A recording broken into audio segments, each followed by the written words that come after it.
புறப்படும் பெண்ணே நான் பூ வரைந்தார். தீ வந்து விரல் சுடும் கண்ணே நான் தீ வரைந்தார். உயிரல்லதெல்லாம் உயிர் கொள்ளும் என்றால் உயிருள்ள நானோ என்ன ஆகுவேன்? உயிர் வாங்கிடும் ஓவியம் நீ அடி.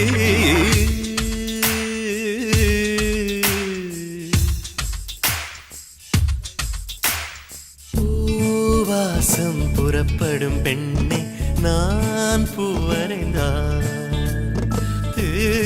வந்து விரல் சுடும் கண்ணே நான் தீ வரைந்தார்.